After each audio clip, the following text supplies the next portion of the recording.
When Capcom announced Mega Man 7, it caused a bit of confusion. Like lots of other people, I'd kind of assumed that the Mega Man series ended on the NES and we were only playing X games from now on. But at the same time, I was pretty excited to play an old school Mega Man game with nice 16-bit graphics, so I wasn't complaining. In this game, Dr. Wily's not trying to hide behind any silly aliases anymore. He's set his robots to break him out of prison, and now he's got his sights set on taking over the world again. During the intro stage, something borrowed from the X series, Mega Man bumps into a new robot that he's never met before, Bass. With his dog Treble, he's kind of like a new version of Mega Man, and there's an instant rivalry between them. But where did he come from? That would be revealed in the middle of the game, I won't spoil it here. Once the intro stage is over, you get to the stage select and go, what? Why does this game only have 4 bosses? Well, it doesn't, it's got 8. But for some stupid reason, Capcom decided to deliver the game in bite-sized chunks like it did with the Game Boy games. It's stupid, they did it again in Mega Man 8, and thankfully saw the light by the time Mega Man 9 came around. At any rate, there's a password you can put in that gives you all 8 available from the start. So it's definitely worth doing that. Let's see what crazy robot masters Wily's cooked up this time.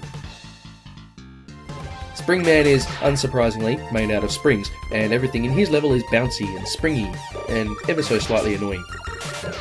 Freeze Man is the token Ice Guy, joining the likes of Iceman, Blizzard Man, Frost Man, Cold Man, and Chill Man.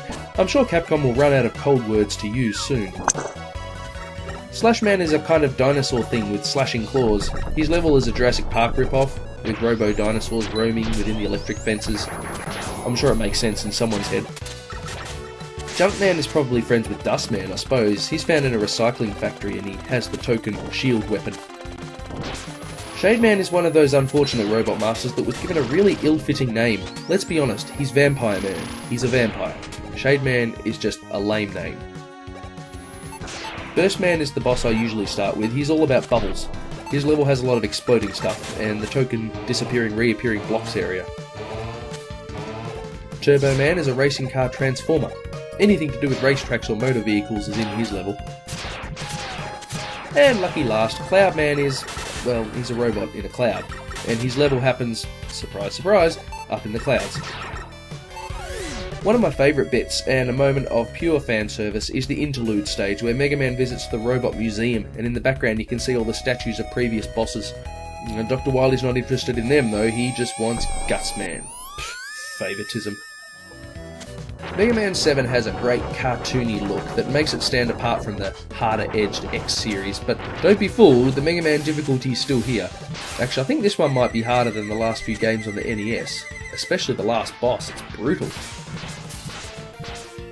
You're also restricted to 4 energy tanks in this game, which hadn't been seen since Mega Man 2. The following game would wipe out energy tanks altogether though. Something new in this game was the shop. Between levels, Mega Man can visit another new character, Auto, who runs Dr. Light's shop. The currency is in bolts, which Mega Man picks up throughout the levels. Rush is back, both in his usual coil and jet forms, but also his Mega Man 6 conjoined form. Lots of Robo-Doggy options. The Mega Man 6 version is so powerful though I found there's little reason to take it off, except when you need to slide. I don't understand why Mega Man looks like he's laughing when he gets hit. Ooh, that tickles. Each time Mega Man gets a new weapon, he and Dr. Light have a little conversation about what it does, which is kinda cute.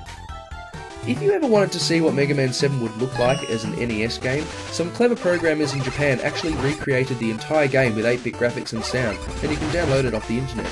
It's a really well done job, and they're doing the same thing with Mega Man 8 at the moment. I still enjoy playing Mega Man 7, it stands, due to bringing the old gameplay into a new era. I wouldn't say it's my favourite in the series, but for Blue Bomber fans, you could do a lot worse.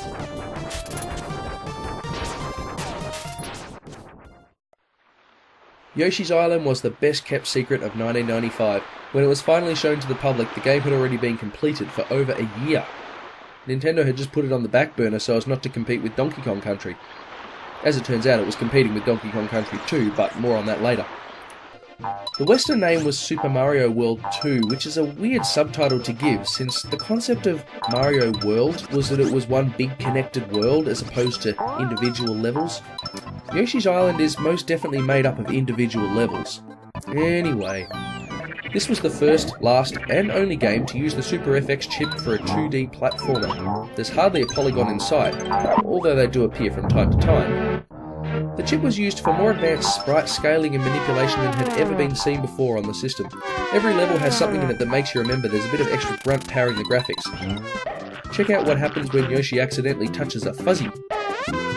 Whoa. And it's not just the tech that's impressive, the game's style is amazing. Not in the slightest sense is it realistic, it looks like a kid's colouring book, but the visuals of the game never disappoint. Everything was designed to make your eyes pop, especially the bosses. 13 massive creatures, some that take up the entire screen, and every single one of them has a new challenge that you've never faced before. The bosses are one of the highlights of the whole game, they're always something to look forward to. Some of them are off-the-wall bizarre, but they're all great. The music and sound effects are as good and jolly as you'd expect from a game like this, but no one who's ever played Yoshi's Island could ever forget this sound. Ooh, shut up! I remember it took me ages to realise that this game doesn't have a run button. It was so second nature to me that I'd be holding down the Y button to pick up speed, not realising that this was achieving nothing. One of the amazing things about Yoshi's Island is that all of its 54 levels are completely individual. Every time you start a new level, you can be assured that you'll see something you've never seen before. The variety in the challenges is outstanding, and full of imagination. It's like someone just said one day, oh, let's just put the dinosaur on skis, or let's make a giant chain chomp chase him. We do learn a lot about Yoshis in this game. For starters, we learn a little about their incredible anatomy and digestive system.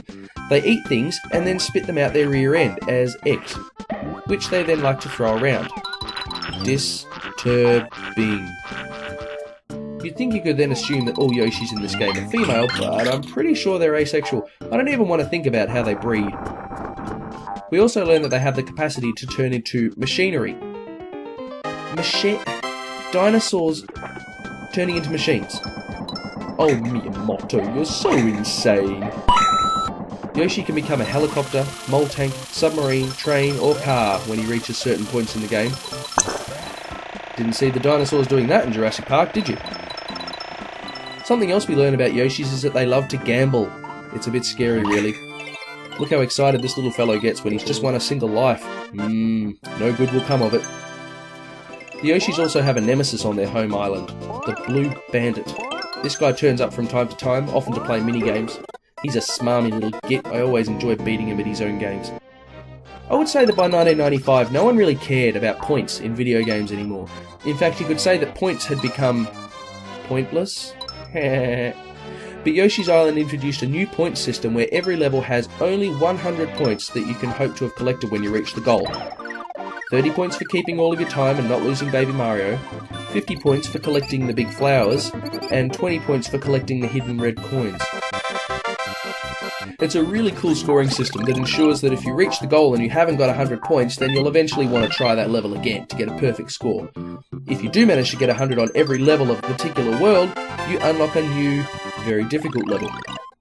Now, because I'm trying to keep moving through all of this year's games, I decided that I wouldn't worry about points at all, that I'd just rush through the levels and reach the end nice and quick. And you know what? It's perfectly possible to do this, but I just couldn't. It seems to go against every gaming grain in my body to ignore the collectibles. At the end of the day, I didn't get perfect scores all round, but I certainly wouldn't have been setting any speedrun records.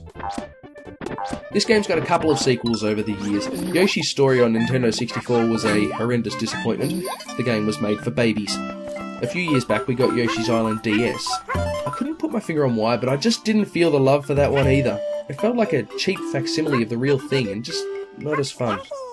But the original, that's where it's at. This game is amazing. If you've never played Yoshi's Island, you've missed out on one of the most enjoyable pieces of gaming ever created.